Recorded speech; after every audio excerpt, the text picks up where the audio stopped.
अस्सलाम वालेकुम गाइस, मेरा नाम तारिक एके है और पाकिस्तान में मैं सोनी अल्फा एम्बेसडर हूँ।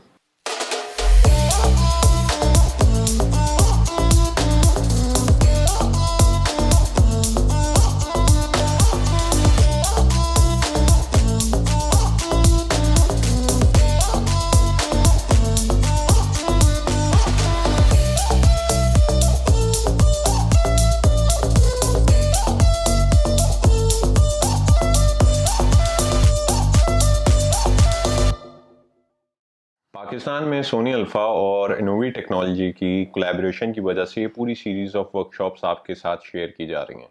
इसके लिए आपको करना सिर्फ ये है कि आप अल्फ़ा यूनिवर्स डैश मियाँ की वेबसाइट के ऊपर जाकर ख़ुद को रजिस्टर्ड करें, ताकि आपको अपकमिंग जितनी भी वर्कशॉप्स हैं उसके बारे में ईमेल के थ्रू अपडेट मिलती रहे। जब आप उस वेबसाइट के ऊपर जाएंगे तो आपको पता चलेगा कि वहाँ पर मेरे अलावा और भी बड़े ज़बरदस्त क्रिएटिव एम्बेसडर्स हैं जिनका बड़ा क्रिएटिव कंटेंट है, और आई एम श्योर उन सारी वीडियोस को देखने के बाद आपको बहुत कुछ सीखने को मिलेगा। आज की जो ये वर्कशॉप है ये स्पेसिफिक A7R4 के ऊपर है कि मैं एज यू गाइस नो उसके मैं तकरीबन पिछले 10 साल से इस वेडिंग फोटोग्राफी इंडस्ट्री के अंदर सर्विसेज प्रोवाइड कर रहा हूँ। So with the passage of time what I realise कि हमारी जो टेक्नोलॉजी है जो कैमरों के ऊपर बहुत ड्रास्टिकली चेंज हुई है, उसकी वजह से पहले काम करने का तरीकाकार अलग था और अब लोगों की डिमांड भी अलग है और काम करने का तरीकाकार भी उसी तरह से चेंज हो रहा है। आज की इस वर्कशॉप के अंदर मैं डिस्कस करूंगा A7R4 का जो मेगापिक्सल है 61, वो कितना इम्पोर्टेंट होता है हमारी वेडिंग फोटोग्राफी के अंदर। आई नो बहुत सारे वेडिंग फोटोग्राफर्स का ये कंसेप्शन है कि ज़्यादा मेगापिक्सल होने की वजह से 61 मेगापिक्सल होने की वजह से इसका फाइल साइज़ भी बहुत ज़्यादा होगा, और जब हम लोग इतनी सारी वेडिंग के अंदर तस्वीरें कैप्चर करते हैं तो हम इतनी सारी ड्राइव्स कहाँ कहाँ ले लेके घूमेंगे। तो what I realise with the passage of time कि अगर हम थोड़ा गौर से काम को समझें तो एक चीज़ तो श्योर है। अगर मैं बात करता हूँ फैशन फोटोग्राफी की, तो उसके अंदर हमारी एक एक सिंगल चीज़ जो है वो लाइन अप हुई होती है बिफोर द शूट। हम सबसे पहले मॉडल अपनी मर्ज़ी की हायर करते हैं, फिर उसके बाद हम लोकेशन अपनी मर्ज़ी के मुताबिक सेलेक्ट करते हैं जो कि उस ड्रेसेस को लिंक करती है, उसको एक पूरी एक स्टोरी बोर्ड बनता है। फिर आपका जो आउटफिट होता है वो each and every single with even in like timing जो होती है वो आपकी पूरी एक स्टोरी बोर्ड के थ्रू जो आपका इनिशियल आइडिया होता है कि मैं ये इसको इस तरह से एग्जीक्यूट करूँगा, वो सब लाइन अप होती हैं। तो आपको पता होता है कि आपके नंबर ऑफ शॉट्स भी इतने ही कैप्चर हो रहे होते हैं, आप फोकस होते हैं। लेकिन वेडिंग की जब बात करते हैं हम, तो उसमें हमारा हर बार एक कैप्चर करने का क्राइटेरिया चेंज होता है। सबसे पहले तो हमारे कपल हर बार चेंज होते हैं, दूसरी वेन्यू और ड्रेसेस, और कपल के अलावा वेडिंग फोटोग्राफी के अंदर आपको उनके जो गेस्ट होते हैं लाइक कहीं पर 200 या 500 की कैपेसिटी अगर है तो आपको उन सबको कैप्चर करना होता है, उन सबकी डिटेल्स, वो एक्सप्रेशंस कैप्चर करने होते हैं। तो नंबर ऑफ फोटोज तो बहुत ज़्यादा हो जाती हैं, दैट्स कम्प्लीटली फाइन। लेकिन जब मैं बात करता हूँ कुछ मैं वेडिंग से रिलेटेड, क्योंकि मैं मेरा एक एक्सपीरियंस है, तो मैंने उस पूरे अपने टेन्योर में काफ़ी सारी चीज़ें फेस करी हैं कि जहाँ पर जो चीज़ हम हर मंथ या 2 मंथ के बाद मैं अपनी टीम को वर्कशॉप्स देते हुए गाइड कर रहा होता हूँ कि ये वाली बारीकियाँ अब नहीं होनी चाहिए, ये वाली मिस्टेक्स अब नहीं होनी चाहिए। तो उन लोगों के भी कुछ कंसर्न्स होते हैं जो कि मैं भी वो चीज़ रियलाइज़ करता हूँ। जो मेरा सबसे पहला कैमरा था लाइक जब मैं वेडिंग फोटोग्राफी के अंदर आया, तो वो बेस करता था 24 मेगापिक्सल। हमारी जर्नी चलती रही और वो वेडिंग के अंदर मैं काम करता रहा हूँ। लेकिन इससे पहले वेडिंग फोटोग्राफी से पहले हर एक फोटोग्राफर को जो न्यू कमर होते हैं, जो नया न्यूली इंटर होते हैं इंडस्ट्री के अंदर, उनको ये शौक होता है कि हम कुछ फैशन शूज़ के जो रैंप मॉडलिंग वाले होते हैं एटलीस्ट वो कवर करें। तो दोस्तों को कॉल करके हम लोग पहुंच जाते हैं, हमेशा मैं भी पहुंचा हूँ। तो मेरे पास भी एक बॉडी थी, कैमरा बॉडी, उसके ऊपर किट लेंस लगा हुआ था 18 टू 50 mm जो किट लेंस होता है आई थिंक। अब उसके ऊपर उसका अपर्चर भी चेंज होता है 3.5 और 5.6। जब हम जूम आउट करते हैं तो वो 3.5 हो जाता है और जब हम जूम इन करते हैं तो 5.6 हो जाता था। तो बड़ा चैलेंजिंग होता था। वहाँ पर लाइन से बहुत सारे फोटोग्राफर्स बैठे हुए हैं जो जिसमें प्रोफेशनल्स भी होते थे, न्यू कमर भी होते थे। तो मैं जब कैप्चर कर रहा होता था तो, और हर एक फोटोग्राफर की आई गेस, बट मुझे बाकियों का तो नहीं पता, बट मेरी अपनी हमेशा ये ख्वाहिश होती थी कि अगर यहाँ लाइन से 100 भी फोटोग्राफर बैठे ना, तो एटलीस्ट मेरी तस्वीर कहीं पर स्टैंड आउट हो, इन टॉप 5 या टॉप 10 के अंदर तो आए। और मैं बिल्कुल बेसिक कैमरे की बात कर रहा हूँ, अपने अर्ली डेज की। तो वहाँ पर ये चीज़ होती थी, बट मेरे पास तो लेंस ही नहीं होता था फोकल का, कॉज जब रैंप पे मॉडल वॉक करते आते और एक जगह पे आकर स्पॉट पे अपना स्टांस लेते थे, तो ऑन दैट टाइम फोटोग्राफर खच खच खच कैप्चर कर रहे होते हैं। सो किसी के पास 70 to 200 होता था, बहुत सारे वहाँ 300 और इवन 400 के साथ भी बैठे होते थे। तो ऑब्वियसली वो रिजल्ट तो बिल्कुल भी नहीं कंपेयर होने वाला था मेरे उस बिगनर कैमरे से। लेकिन उसके अंदर एक स्ट्रेटजी होती थी जो वहाँ बाकी फोटोग्राफर्स बैठे होते थे, क्योंकि जब आप एक शो कवर करके जाते हैं घर और अपनी तस्वीरें पोस्ट करते हैं, तो जितने भी डिजाइनर्स और जो जो गेस्ट वहाँ बैठे होते हैं वो फोटोग्राफर्स की तस्वीरों को देख रहे होते हैं कि ओके फाइन, ये वाला शॉट, ये वाली स्पिन हुई थी। तो उन फोटोग्राफर्स में मेरा वो बिल्कुल बेसिक कैमरा जो था, वो उससे उसकी जो टेक्निक थी पीछे, वो यूज करते हुए मेरी तस्वीरें वहां पर पॉपअप हो जाती थी विद अदर बिग नेम्स। तो ये जर्नी मैंने सोची हुई थी कि ओके ये एक तरीकाकार हो सकता है, लेकिन उसका एक ड्रॉबैक था। जो कैमरा मेरे पास था अर्ली डेज में, वो उसका मेगापिक्सल इतना ज्यादा नहीं थे। तो प्रॉब्लम क्या होती थी कि मैं कैप्चर तो कर लेता था, लेकिन जब मैं उसको अपनी मर्जी के मुताबिक क्या क्रॉप करता था फ्रेमिंग को इम्प्रूव करने के लिए, तो उसके ऑब्वियसली जो मेगापिक्सल होते थे वो कम हो जाते थे। इट्स इट्स दैट इजी कि अगर मैं कोई 24 मेगापिक्सल की तस्वीर को कैप्चर कर रहा हूँ और फिर उसके बाद उसको हाफ क्रॉप इट डाउन कर देता हूँ, तो वो 12 मेगापिक्सल के ऊपर स्टैंड करेगी। अब 12 मेगापिक्सल के ऊपर जो है आप प्रिंट वो मतलब आप इनलार्जमेंट बहुत ज़्यादा नहीं कर सकते। आपको एक बेसिक एक साइज की प्रोपोर्शन में रहना पड़ेगा। वो सेल फोन के अंदर या लैपटॉप की स्क्रीन के ऊपर तो मे भी वो चल जाए, लेकिन इन बिगर स्केल वो प्रिंट के ऊपर इश्यूज होते हैं। इस वर्कशॉप से पहले मैंने एक वर्कशॉप कंडक्ट करी थी जिसका जो डायनेमिक रेंज के मुताबिक थी। ये बात भी अंडरस्टूड थी कि जब ज़्यादा मेगापिक्सल होते हैं तो पिक्सल साइज छोटा हो जाता है, जिसकी वजह से डायनेमिक रेंज हमें इतनी अच्छी नहीं मिल पाती। लेकिन मैंने जब इसका रिव्यू किया और उसके बाद मैंने इसका रिजल्ट देखा, तो मैं बड़ा सरप्राइज हुआ था। फिर उसके बाद मैंने कहा कि ओके फाइन, इसकी डायनेमिक रेंज तो बहुत इंप्रेसिव है। आप मेरा ये एपिसोड अपलोड हुआ है अल्फा यूनिवर्स डैशमिया की वेबसाइट के ऊपर, तो आप वो डायनेमिक रेंज वाला एपिसोड ज़रूर देखिएगा, जो कि A7R4 से के बारे में कि इसकी डायनेमिक रेंज कैसी है, तो आपको एक उसका भी आइडिया हो जाएगा। इस एपिसोड के अंदर हम बिलखुसूस बात करेंगे मेगापिक्सल के ऊपर कि 61 मेगापिक्सल होने के बाद मैं अपनी इस वेडिंग इंडस्ट्री, इस वेडिंग करियर के अंदर मैं इसको कैसे यूज़ कर सकता हूँ। पहली चीज़ जो हम वेडिंग के अंदर नोटिस करते हैं कि जैसे स्टेज के ऊपर लोग बैठे होते हैं, तो अगर समर होता है तो वहाँ पर कुछ चिलर्स वगैरह साइड पे रखे होते हैं। सबसे पहले तो हमारा सोफ़ा सेट आ जाता है, फिर साइड के ऊपर 2 कुर्सियाँ होती हैं, चेयर्स, जिसके ऊपर आपके गेस्ट बैठे होते हैं, और फिर उसके साइड के ऊपर वो चिलर्स होते हैं। या फिर अगर चिलर नहीं है आप, तो अगर विंटर में हैं तो फिर वहाँ पर वो जो स्पॉटलाइट आती है जो कि कपल को एंट्री के लिए यूज़ होती है, तो वो ग्रुपिंग मतलब एंट्री से पहले वो ला के रख दी जाती है, तो आपके सारे फ्रेम के अंदर आती है। फोटोग्राफर को जो चीज़ का प्रॉब्लम क्रिएट करती है कि कभी कभार अगर आपके अगेंस्ट में कोई फोटोग्राफर है और आपका जो लेंस है वो आप ज़्यादा उसकी एक स्पेसिफिक रेंज से ज़्यादा क्लोज नहीं जा पा रहे, तो आपको उधर ही खड़े होकर कैप्चर करना होता है शॉट। और एंड ऑफ द डे क्या चीज़ होती है कि वो सारी अननेसेसरी आइटम आपके फ्रेम के एजेस के ऊपर होती हैं।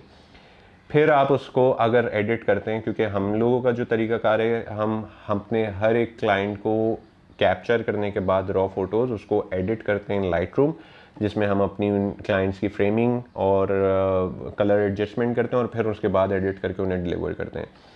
तो अगर आपका भी का प्रोसीजर इसी तरीके से, तो आप जस्ट इमेजिन कि आप एक तस्वीर कैप्चर करते हैं 24 मेगापिक्सल से, और फिर उसके बाद आप उसके साइड एजेस को क्रॉप करते हैं टू एक एक्चुअल अच्छा शॉट देखने के लिए। क्योंकि जो अननेसेसरी आइटम होते हैं कि कहीं पंखा आया हुआ है या कोई जो जिसके ऊपर मार्की स्टैंड करती है या कोई चिलर आया हुआ है, तो वो आपके एक फ्रेम को, अच्छे शॉट को भी ख़राब कर देता है। तो हम क्यों ना उस चीज़ को क्रॉप करें और अननेसेसरी आइटम को इरेज करें। कुछ चीज़ें कभी कभार क्लोन हो जाती हैं और कभी कभार आप अपनी फ़ोटोग्राफी की पोजीशन चेंज करके लेफ़्ट टू राइट होने के बाद आप जो कोई बैकग्राउंड में अगर कोई चीज़ ऐसी आ रही है जो आप शॉट में नहीं दिखाना चाहते, तो वो ऑन द स्पॉट वो रिमूव भी हो जाती है, क्योंकि सब्जेक्ट होता है और वो जो अननेसेसरी आइटम है वो होगा और आप होंगे। तो आप अगर अपनी पोजीशन थोड़ी सी लेफ़्ट टू राइट करेंगे तो वो चीज़ एडजस्ट हो जाएगी। ये चीज़ मैंने प्रैक्टिकल में बताई है, वो मैं आपको समझ में आ जाएगी वो चीज़। लेकिन बहुत सारी बार इस तरह से होता है, क्योंकि वेडिंग के अंदर आपकी कोई चीज़ कंट्रोल में होती है, कुछ कुछ चीज़ें आप इंस्ट्रक्शन देते हैं, लेकिन जब टाइम कम रह जाता है तो लोगों को बहुत जल्दी होती है कि जैसे ग्रुप बन रहे हैं तो एक ख़त्म हुआ तो फ़ौरन दूसरा आ जाता है, फिर वो हटे। और लोगों का क्या होता है कि जैसे वो टिश्यू यूज़ कर रहे हैं तो फ़ौरन बैठते के साथ या तो कुछ जेब में रख लेते हैं, और जो नहीं रख पाते वो फ़ौरन से यूँ करके फेंक देते हैं। वो जो फेंकने वाली बात होती है वो लोगों को नज़र नहीं आती, लेकिन जब एडिटर उसको एडिट कर रहा होता है बैठकर, जैसे हम लोग करते हैं, तो हमें फ़ौरन पता चल जाता है कि ये यहाँ पर ये फेंके हुए हैं ये चीज़ें, या नीचे ये चीज़ आई हुई है। अब हर बार आप जो फोटोग्राफ़र जो पूरा ट्रैपॉट और सारी चीज़ें सेट करके स्टेज के ऑपोजिट खड़े होते हैं, वो हर एक बार जाकर नहीं कन्वे कर सकते, और वो बुरा भी लगता है, उसमें टाइम भी ज़ाया हो रहा होता है और फिर मुश्किल होती है। मेगापिक्सल ज़्यादा होने की वजह से क्या एडवांटेज यहाँ पर हमें मिल सकता है कि हम कैप्चर करें बिना किसी डर के, बिना किसी चीज़ के, और लेटर ऑन वो वाले पूरा एरिया अगर मैं क्रॉप भी कर देता हूँ, आधा भी कर देता हूँ अगर, तो 61 मेगापिक्सल कैप्चर होने के बाद वो 30 के अराउंड वो चीज़ आ सकती है। पोर्ट्रेट की तरफ हम आते हैं। पोर्ट्रेट के अंदर क्या हो रहता है कि आपका एक स्पेसिफिक टाइम होता है, 1 आवर या 2 आवर, उसके अंदर आप अपने पोर्ट्रेट्स कवर कर रहे होते हैं। मगर कभी कभार इस तरह का भी सिनेरियो आता है वेडिंग के करियर के अंदर, कि जहाँ टाइम बहुत कम होता है, पेरेंट्स जो हैं वो पहले आपको इंडिकेट कर देते हैं कि बेटा आपके पास सिर्फ 10 से 15 मिनट है, इसके अंदर आपको पूरी चीज़ें जो भी कैप्चर करना चाहते हैं आप कर ले। तो अगर मेरे पास ये बॉडी होती उस वाले सिनेरियो के अंदर, तो मैं कोशिश करता कि मैं वाइड पर्सपेक्टिव के ऊपर कैप्चर करूं और जल्दी से सारी चीज़ें निकाल के लेटर ऑन में उसको जब एडिट करता तो मैं उसमें क्रॉप करके और एडिट के थ्रू अननेसेसरी आइटम को इरेज करके मैं एक फाइनल शॉट्स निकालता। इसी चीज़ को एग्जीक्यूट करने के लिए, आप लोगों के साथ शेयर करने के लिए, मैंने आज एक प्रैक्टिकल रखा है जिसके अंदर मेरे बड़े अच्छे दोस्त Akbar, he is a very good photographer as well, उनका और उनकी मिसेज़ नायला के साथ मैंने शूट लाइनअप किया है, जिसमें मैं ये बताऊंगा कि उनका वो जो प्रेमिसेस है वहाँ पे काफ़ी सारे अच्छे अच्छे स्पॉट्स थे, लेकिन मैंने जानबूझ के उन स्पॉट्स को अवॉइड किया और उन स्पॉट्स पे जाके कैप्चर किया जहाँ पे ये सारे अननेसेसरी आइटम है, सच एज वायर आ रहा है, या पीछे वो घर है तो वो उसका दरवाज़ा आ रहा है, या फिर कोई चारपाई रखी हुई है, ये वो सारे अननेसेसरी आइटम ये हमें वेडिंग के अंदर तो नहीं मिलते, लेकिन मोर और लेस इसी तरह की कोई ना कोई चीज़ें मिलती हैं। अब हम बात करते हैं स्पेस की, कि अगर इसका फाइल साइज है तो देखें, एक इस बॉडी के अंदर ये फीचर है कि ये 61 मेगापिक्सल कैप्चर कर सकता है। एट द सेम टाइम ये लार्ज फाइल के ऊपर, जब आप इसको मीडियम के ऊपर कैप्चर करते हैं तो ये वही अपने स्टैंडर्ड जो बॉडी होती है, जो बाकी सारे कैमरा होते हैं, उसके ऊपर बेस कर ले जाता है। तो आपको जहाँ पर रिक्वायरमेंट लगती है कि आप फंस रहे हैं और आप को क्रॉप करने की ज़रूरत पड़ेगी, तो आप इसको फाइल साइज का लार्ज के ऊपर आकर कवर कर सकते हैं, और जब आपका स्टैंडर्ड इवेंट चलना शुरू हो जाए कि जहाँ पर सारी चीज़ें अंडर कंट्रोल हो, तो आप वहाँ पर इसको स्टैंडर्ड के ऊपर भी कैप्चर कर सकते हैं, वो तो बहुत ईजी चीज़ है। लेकिन हायर मेगापिक्सल आपको हमेशा एडवांटेज देगा। जो शूट हम लोग अभी आपके साथ शेयर करेंगे ऑन ग्राउंड, उसके ऊपर मैंने कुछ टिप्स आपके साथ शेयर करी हैं कि ड्यूरिंग द इवेंट आप जब भी कभी कैप्चर करें तो उसमें किन बारीकियों का ख्याल रखें, कौन सी चीज़ें आपको आपके जहन में हों। अगर लाइक मैं ये बिगनर्स के पॉइंट ऑफ व्यू से बता रहा हूँ, और अगर आप प्रोफेशनल के पॉइंट ऑफ व्यू से भी उसको देखेंगे तो आप रियलाइज़ करेंगे कि वो सारे पॉइंट्स हैं जो कि बहुत इंपॉर्टेंट होते हैं और इसको कंसिडर करना बहुत ज़रूरी होता है। क्लाइंट्स के पर्सपेक्टिव से अगर देखें तो क्लाइंट को वो आजकल जो भी चीज़ें हो रही होती हैं उसमें वो इक्विपमेंट का मेरे ख्याल इतना ज़्यादा नहीं पूछ रहे होते, बट आई हाईली सजेस्ट कि आप जब भी कभी बुकिंग कराने जाएं तो फोटोग्राफर से जब मीटिंग सेट करें उनसे उनके गियर के बारे में एटलीस्ट पूछें कि वो जिनको आप हायर कर रहे हैं उनको इन सारी चीज़ों की नॉलेज कहाँ तक है, क्या है, और कितना कंसर्न है उनका इन सारी डिटेल्स के पर्सपेक्टिव। तो चलें अब हम आगे चलते हैं प्रैक्टिकल की तरफ, ताकि आपको बाकी किस तरह से हमने शूट किया और क्या बारीकियों का हमने ख्याल किया, और फिर उसके बाद वापस आकर मैं आपको जो शूट मैंने एडिट किया है वो आपके साथ कुछ फ़ोटोज़ शेयर करूँगा। और वो क्योंकि ड्यूरिंग द वीडियो आप वो सारा सिनेरियो देख चुके होंगे कि शूट हुआ कहाँ पर है, वायर किस तरह से आ रही है, और वो मैंने वीडियो में एक्सप्लेन किया है। लेटर ऑन फाइनल प्रोडक्ट मैं आपके साथ शेयर करूँगा कि वो एडिट होने के बाद किस तरह से निकल कर आता है। सो चलें वेन्यू की तरफ चलते हैं।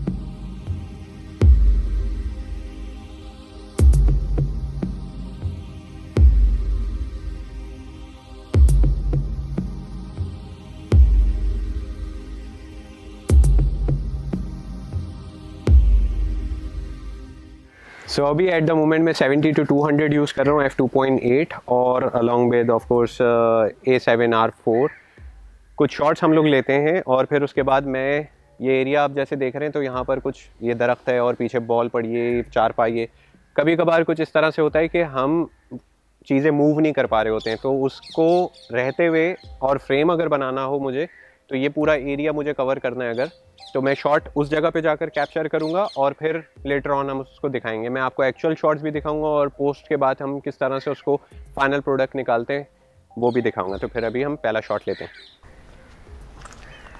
ओके नायला, ये आप थोड़ा सा हाथ पीछे करोगी, हाँ, और अकबर ये तुम साथ में आओ थोड़ा सा, और गुड। टायर सेंटर में करो अपनी, टायर साइड पे हो रही है।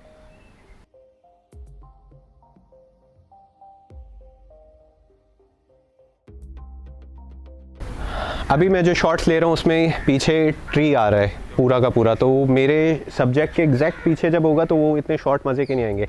मुझे कुछ पत्ते चाहिए, लीव्स, जिसके जो बैकग्राउंड जो डेप्थ बने वो बड़े फिर मज़े की निकल कर आएगी। तो हम अपनी पोजीशन थोड़ी सी इधर मूव करेंगे सो दैट ये आराम से चीज़ आ जाएगी। इस मूवमेंट जो शॉट मैंने पहले मैं वहाँ से कैप्चर कर रहा था, तो वो जो ट्री है वो वहाँ पर नज़र आ रहा था, वो मुझे नहीं चाहिए था अपने बैकग्राउंड के अंदर। तो इस वजह से मैंने अपनी पोजीशन चेंज करी, क्योंकि most of the time specially जो ब्राइड होती हैं उनको मूव करना थोड़ा सा डिफ़िकल्ट होता है, थोड़ा नहीं बल्कि कभी कभार अगर ड्रेस हैवी हो तो बड़ा मुश्किल होता है। तो फोटोग्राफर को चाहिए कि वो खुद लेफ़्ट राइट थोड़ा सा आगे पीछे होकर वो फ्रेम बना सकें जो वो कैप्चर करना चाहते हैं।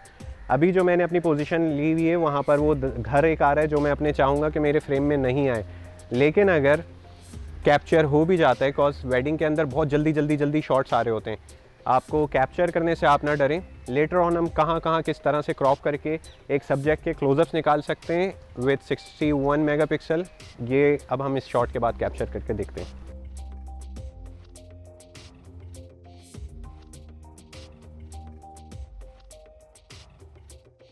जब हम ब्राइड के सोलो कर रहे होते हैं तो उसमें ओवरऑल आपकी पूरी फ्रेमिंग देखी जाती है कि आप उनको किस जगह पे खड़ा किया हुआ है, आपकी जो लाइट है, सोर्स ऑफ लाइट अगर नेचुरल है और या आप अपनी सॉफ्ट बॉक्स या अवेलेबल लाइट यूज़ करते हैं तो उसकी सोर्स ऑफ लाइट किस डायरेक्शन से आ रही है।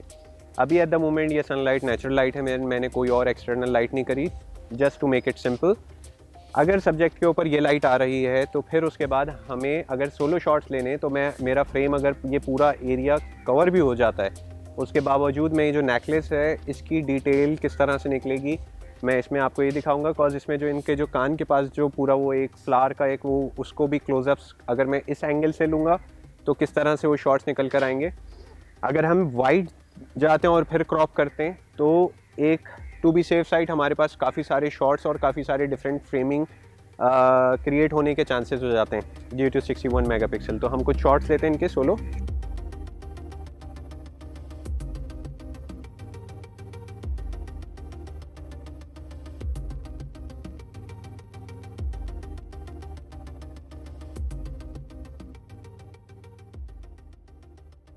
एक और साथ में आपको एक टिप शेयर करता चलूँ, जब आप अपने कपल का पोर्ट्रेट कर रहे होते हैं तो उसमें एक जगह पे आप उन्हें खड़ा कराते हैं और फिर आप ये डिसाइड करते हैं कि ये बैकग्राउंड बड़ा अच्छा लग रहा होगा और यहाँ पर मैं शूट स्टार्ट करूँगा। फिर उसके बाद फ़ौरन ही 2-4 क्लिक करने के बाद आपके जहन में आता होगा कि ओके अब मैं इसकी लोकेशन चेंज करता हूँ और फिर वहाँ पर शॉट लेता हूँ। लेकिन एक टिप जो है यहाँ पर वो ये है कि सब्जेक्ट को मूव कराने से पहले एक तो मैंने आपको ये चीज़ बताई थी कि अपनी पोजीशन चेंज करें, उसी के अंदर एक और चीज़ ये होती है कि जब आप पोजीशन चेंज कर रहे होते हैं तो सिर्फ आप अगर लेफ़्ट टू राइट होते हैं तो उससे आपका थोड़ा सा फ्रेम चेंज होगा, लेकिन पूरा प्रोस्पेक्टिव चेंज करने के लिए जैसे मैं पहले यहाँ पर खड़े होकर कैप्चर कर रहा था, फिर इसी तरह से मैंने सब्जेक्ट को बिल्कुल भी मूव नहीं किया यहाँ से और मैं पूरा घूम कर मैं दूसरी डायरेक्शन में गया, तो मुझे समझ में आया कि ओके फ़ाइन ये एक वॉल है और यहाँ पर ये ग्रे कलर का आ रहा है और इसकी डेप्थ बड़ी अच्छी बनेगी। जो ये वाइट कलर के जो फ्लावर हैं इसका अच्छा बूका बनेगा। तो मैं फिर दोबारा वहाँ जाऊँगा, मेरा सब्जेक्ट यहीं खड़े रहेंगे और इस वॉल को मैं यूटिलाइज़ करूँगा। अब जैसे कि आप यहाँ देख रहे हो कि ये छोटी छोटी सी बारीक वायर्स हैं, तो ये मुझे एडिट करने में बहुत आसान हो जाएगा, मेरे लिए कोई डिफ़िकल्ट नहीं होगी। कॉज 61 मेगापिक्सल की वजह से मेरी एक रेजोल्यूशन जो होगी वो बड़ी हाई होगी। वायर बहुत प्रॉपर्ली नज़र आ रहा होगा मुझे एडिट करने में। मैं बड़ी स्मूथली उसको पूरे वायर को, ये जो यहाँ से लेके यहाँ तक मेरे फ्रेम को ख़राब कर रहा है, उसको मैं रिमूव कर सकता हूँ एडिट के थ्रू। तो मैं अब कुछ शॉट्स वहाँ खड़े होकर इस एंगल से लूँगा, मेरे सब्जेक्ट यहीं पर ही खड़े होंगे और फिर हम उसमें देखते हैं कि मैंने जो पहले शूट जहाँ से स्टार्ट किया वो और इसके अंदर कितना डिफरेंस है। ना आई नो जो सेकंड वाली लोकेशन है वो मच बेटर है और मैं अब यहाँ से शॉट लूँगा। तो मैं जो आपको बात कन्वे करना चाहता हूँ वो सिंपल एक है कि आप सब्जेक्ट को जब खड़ा करें तो सराउंडिंग में जाकर देखें हर जगह से, जस्ट लाइक जैसे हम कोई सेल्फ़ी लेते हैं तो कैमरा ऑन करने के बाद हम पूरा यूँ घूमते हैं और फिर हमें पता चल जाता है कि ओके 360 वाले एंगल के ऊपर, इस वाले एंगल के ऊपर लाइट अच्छी आ रही है, तो मैं यहाँ से अपनी सेल्फ़ी लूँ। इतनी परेशानी में भी अच्छे एक्सप्रेशन के साथ शूट कर गया। That's good.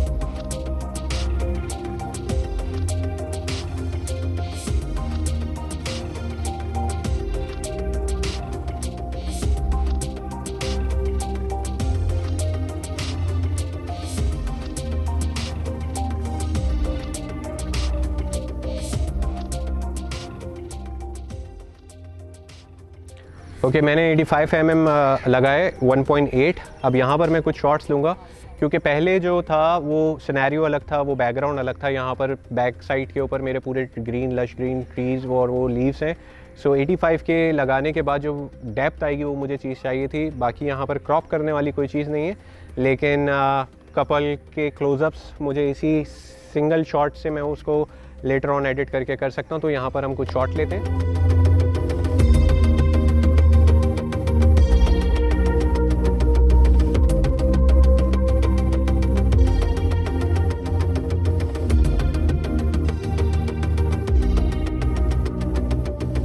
शूट के दौरान आपको जब आप कपल को दोनों साथ खड़ा करवाते हैं तो उसमें ये देखना बहुत ज़रूरी होता है कि जिस पर्सपेक्टिव से आप देख रहे हैं उसमें बैकग्राउंड क्या क्या चीज़ें आ रही हैं और जो ग्रूम है उनका पोस्चर किस तरह से और ब्राइड किस पोस्चर पे खड़ी हैं। अभी एट द मोमेंट जो अकबर की पोजीशन है वो ब्राइड के ड्रेस को कवर कर रहे हैं, तो मैं अकबर को ये कहूँगा कि अपना जो पीछे वाला जो पाँव है वो ब्राइड के ड्रेस के उस तरफ लेकर जाएँ, सो दैट इनका जो ओवरऑल जो आप अकबर ये वाला पाँव उस साइड पे करोगे, ये वाला मैंने गलत कहा था, आपको अकबर को बताना पड़ा।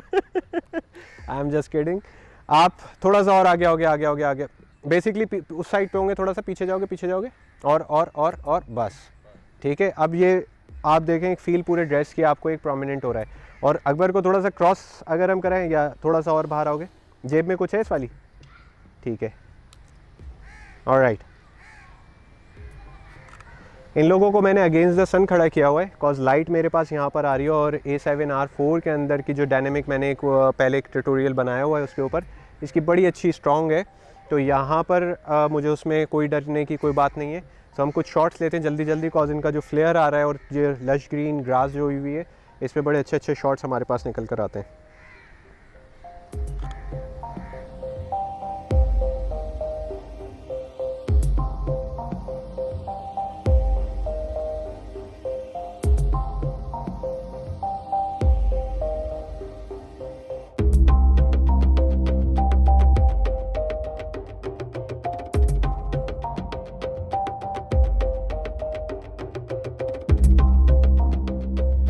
अच्छा तुम नायला एक काम करो, तुम ना जैसे शोल्डर के ऊपर ले डाउन होते ना इस तरह से कर दो, साथ में हो पहले। अकबर तुम आगे हो ना, बस अब तुम हाथ रखोगे वहाँ पर फ्लावर के ऊपर, सिर्फ एक हल्का जैसे फ्लावर सेट कर रहे होते ना। हमें तो किसी को क्या पता नकली असली है। नायला अकबर की तरफ देखोगे, उस टाइम पे लग रहा था असली लगे, देख रहे हैं अभी हाथ लगाया पता चला।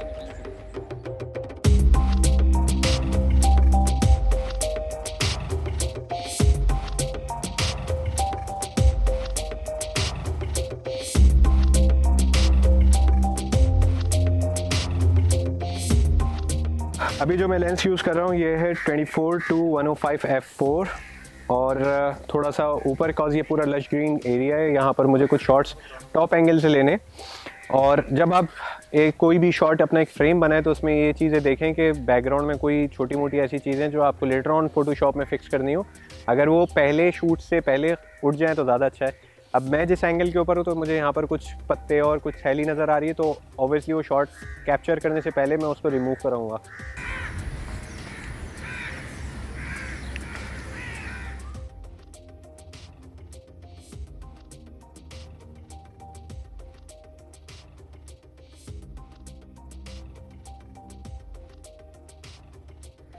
सो सिंगल शॉट अगर मैं लेता तो मेरा जो एक्चुअल मूवमेंट है जो मैं करना चाहता हूँ उसकी टाइमिंग मैच नहीं हो पाती, तो कैमरे के अंदर मेरे हाई स्पीड जो शॉट कैप्चर करते हैं वो वाला मोड है, तो उसमें जब मैं क्लिक करूँगा तो मेरे कंटिन्यूस शॉट कैप्चर होते रहेंगे और जो शॉट मुझे चाहिए, जो मूवमेंट जो भी क्लिक, उसमें से बेस्ट शॉट हम पिक कर सकते हैं। So yup guys, you are ready? Okay, start.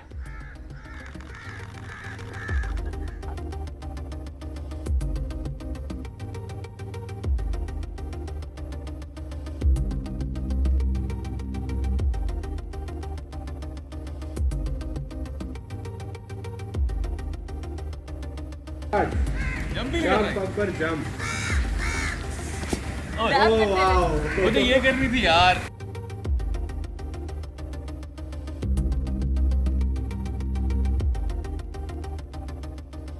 अभी जो मेरी कैमरा सेटिंग है वो है 160 शटर स्पीड और f2.8 ISO 1600।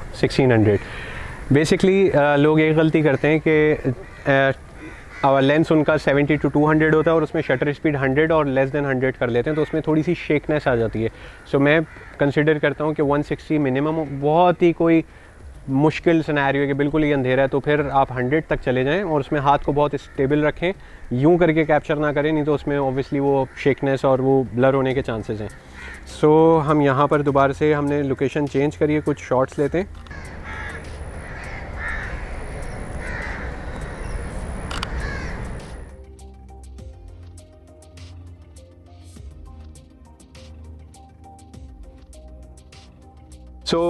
बस अब मैं अपने क्लोजिंग शॉट्स ले रहा हूँ, कॉज ज्वेलरी के जो शॉट्स होते हैं वो बहुत इंपॉर्टेंट होते हैं कैप्चर करना।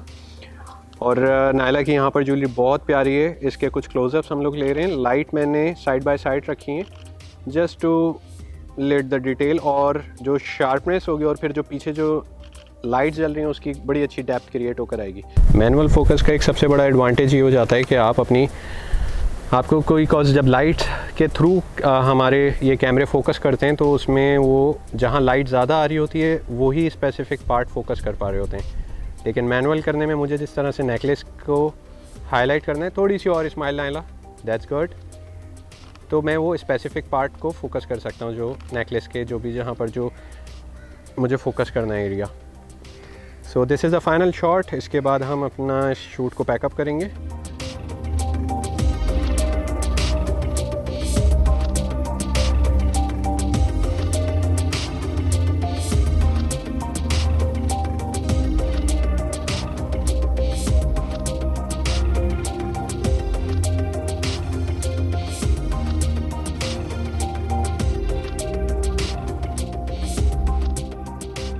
तो गाइज़ आज की वर्कशॉप यहाँ पर ख़त्म होती है।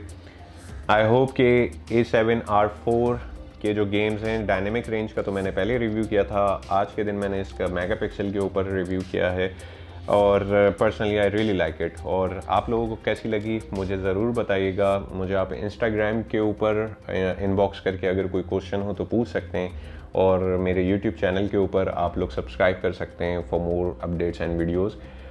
वन मोर थिंग कि जब भी आप कभी अगर आपका माइंड मेकअप होता है इसको परचेज़ करने के लिए, तो आपको पाकिस्तान में सोनी अल्फ़ा के डिफरेंट डीलर्स हैं, उनकी डिटेल यहाँ पर मैं मेंशन कर दूँगा। कोशिश करें कि आप यहीं से परचेज़ करें, और परचेज़ करते टाइम ये ग्रीन कलर का जो वारंटी कार्ड होता है ये बॉक्स के ऊपर ज़रूर चेक करें कि वो मौजूद हो। इस ग्रीन वारंटी कार्ड्स के थ्रू आपको पता चल जाएगा कि ये ऑफिशियल डिस्ट्रीब्यूटर हैं। सो आपको कोई परेशानी नहीं होगी ना वारंटी के अंदर और ना सर्विसेज के अंदर। अपना बहुत ख्याल रखिएगा। अल्लाह हाफ़िज़।